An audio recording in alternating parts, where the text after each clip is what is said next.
മുണ്ടക്കയം സർക്കാർ ആശുപത്രിയുടെ ശോച്യാവസ്ഥ പരിഹരിക്കണമെന്നും രാത്രികാലങ്ങളിൽ ഡോക്ടറുടെ സേവനം, കിടത്തി ചികിത്സ തുടങ്ങിയവ പുനഃസ്ഥാപിക്കണമെന്നും മുണ്ടക്കയം സർക്കാർ ആശുപത്രി ജനകീയ സമരസമിതി ആവശ്യപ്പെട്ടു. ഇത് സംബന്ധിച്ച് കാഞ്ഞിരപ്പള്ളി ബ്ലോക്ക് പഞ്ചായത്തിന് നിവേദനവും നൽകി. ആശുപത്രിയെ താലൂക്ക് ആശുപത്രിയായി ഉയർത്തുവാൻ സർക്കാരിന്മേൽ സമ്മർദ്ദം ചെലുത്തണം.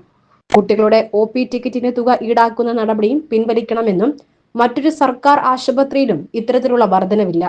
മന്ത്രി വീണ ജോർജ് ഉദ്ഘാടനം ചെയ്തു കഴിഞ്ഞ് കുറച്ചു മാസങ്ങൾ മാത്രമാണ് രാത്രികാല ചികിത്സ ഉണ്ടായിരുന്നത്. ഇപ്പോൾ ചികിത്സ പേരിന് മാത്രമായി ഒതുങ്ങി. വൈകുന്നേരങ്ങളിൽ ഗേറ്റുകൾ പൂട്ടിയ അവസ്ഥയിലാണ്. ഇതോടെ മറ്റു സ്വകാര്യ ആശുപത്രികളിൽ ആശ്രയിക്കേണ്ട അവസ്ഥയാണ് സാധാരണക്കാർക്ക്.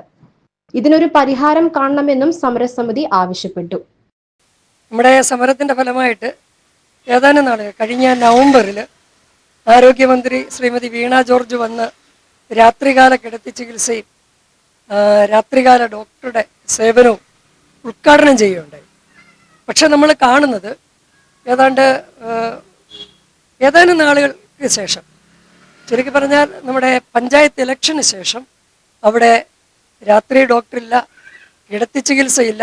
കിടത്തി ചികിത്സ എന്നുള്ള പേരിൽ അവിടെ നടപ്പാക്കിയിരുന്നത് മെഡിക്കൽ കോളേജുകളിൽ നിന്നും മറ്റും ഉയർന്ന ഹോസ്പിറ്റലുകളിൽ നിന്നും താഴേക്ക് അയക്കുന്ന രോഗികളുടെ ഡ്രസ്സിംഗ് പോലുള്ള ഏറ്റവും നിസ്സാരങ്ങളായ കാര്യങ്ങൾ മാത്രമാണ് അവരവിടെ ചെയ്തു വന്നിരുന്നത്.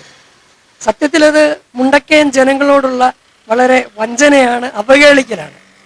ഇപ്പോൾ ഏതാണ്ട് കഴിഞ്ഞ ജനുവരി തൊട്ട് നമ്മളിപ്പോൾ കാണുന്നത്, മുമ്പ് കുട്ടികൾക്കുള്ള OP ടിക്കറ്റ് സൗജന്യമായിരുന്നു. ഇപ്പോൾ കുട്ടികളിൽ നിന്നും OP ടിക്കറ്റിന് ഫീസ് ഏർപ്പെടുത്തുന്ന മറ്റൊരു ഹോസ്പിറ്റലിലും ഗവൺമെൻറ് ഹോസ്പിറ്റലുകളിലും ഇല്ലാത്തൊരു നടപടി നമ്മുടെ മുണ്ടക്കയം ആസ്പത്രിയിൽ വന്നിരിക്കുകയാണ്. ഞങ്ങൾ ഈ വിഷയങ്ങളെല്ലാം കാണിച്ചുകൊണ്ടാണ് ഇന്നലെ കാഞ്ഞിരപ്പള്ളി ബ്ലോക്ക് പഞ്ചായത്ത് പ്രസിഡന്റിന് നിവേദനം സമർപ്പിച്ചത്. അതുപോലെ നിരവധി വിഷയങ്ങളുണ്ട്. ആസ്പത്രിയെ സംബന്ധിച്ച് അത് താലൂക്ക് ആസ്പത്രിയായിട്ട് ഉയർത്തുക. കാഞ്ഞിരപ്പള്ളി താലൂക്കിനെ സംബന്ധിച്ച് താലൂക്ക് ആസ്പത്രി നിലവിൽ ഉണ്ടായിരുന്ന താലൂക്ക് ആസ്പത്രിയെ ജനറൽ ആസ്പത്രിയായിട്ട് ഉയർത്തി.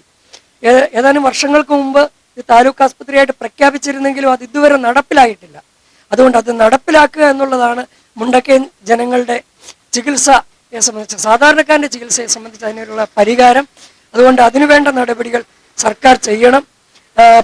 ബ്ലോക്ക് പഞ്ചായത്തിന് ഞങ്ങൾ കൊടുത്ത നിവേദനത്തിലും അത് പറയുന്നുണ്ട്. ബ്ലോക്ക് പഞ്ചായത്ത് അതിന് വേണ്ട സപ്പോർട്ടുകൾ ചെയ്യണം, ശുപാർശ ചെയ്യണമെന്നുള്ളതാണ് ഞങ്ങൾ ഉന്നയിച്ചിരിക്കുന്ന ആവശ്യം. ജനകീയ സമരസമിതി ചെയർമാൻ രാജീവ് പുഞ്ചവേലിന്റെ നേതൃത്വത്തിൽ block panchayat president advocate PA ഷമീറിന് നിവേദനം സമർപ്പിച്ചു. നിവേദക സംഘത്തിൽ VP കൊച്ചുമോൻ, CS പ്രമോദ്, അനിയൻ VC, ബെന്നി ദേവസ്യ തുടങ്ങിയവരും ഉണ്ടായിരുന്നു.